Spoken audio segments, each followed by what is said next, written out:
ውድ ደንበኞቻችን የኤስቲኤስ ቆጣሪዎችን እንዴት እንደሚሞሉ ያውቃሉ? የኤስቲኤስ ቆጣሪዎች ቤቶ ሆነው በሁለት መንገድ ይሞላሉ። የመጀመሪያው በስልኮ ተጠቅመው የሚሞሉት ሲሆን ኔትወርክ ሲያስቸግረው ከስተመር ዩኒት ኢንተርፌስ ወይም ከቆጣሪው ጋር በተሰጠው መሳሪያ ተጠቅመው መሙላት ይችላሉ። በስልኮ ለመሙላት የሚመቸውን የክፍያ አማራጭ ይጠቀሙ።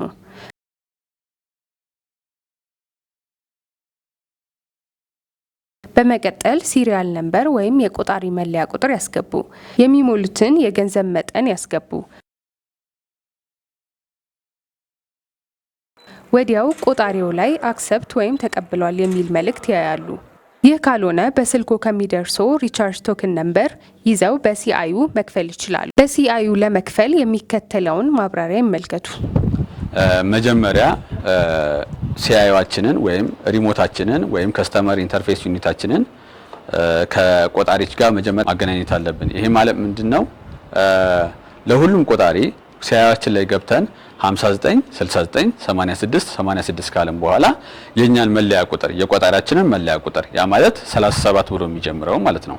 መለያ ቁጥራችንን ወይም የመብራት ኃይል ንብረት ቁጥር የቆጣሪው ንብረት ቁጥርን ሲአዩአችን ላይ ወይም ዲቫይሳችን ላይ እናስገባለን። ሰማይ ኪፓዷን ከነካናት በኋላ እሷን ከነካናት በኋላ አክሴፕት ይለናል። ቆጣሪው ተገናኝቷል ማለት ነው። አክሴፕት ካለ ኔትወርክ አስቸግሮን የሞላ ነው ብር ወደ ቆጣሪያችን ካልገባ ሪቻርጅ ቶክን ወይም ክሬዲት ቶክን ወይም ከንግድ ባንክ ላይም ያለ ነው አዋሽ ባንክ ላይም ቴሌብር ላይ የምናገኛትን ያችን ቶክን ምን እናረጋታለን? 20 ዲጂት ናት። እሷን 20 ዲጂቷን ሲአዩአችን ላይ እናስገባለን ማለት ነው። ካስገባን በኋላ አሁን ምን እናረጋለን? ብሉ ኪፓዷን እንነካታለን።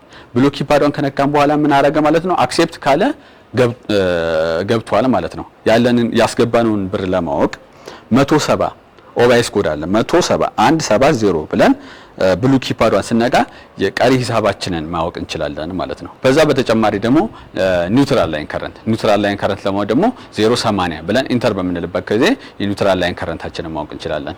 ብዙ አይነት ጥቅም ያላት ሲአዩ ናት። እቺ ሲአዩ የምትሰራው በባትሪ ይሰራል።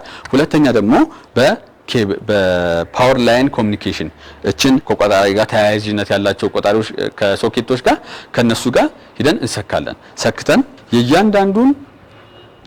እያንዳንዱን ቆጣሪው ላይ ያለውን መረጃ ማወቅ እንችላለን ማለት ነው።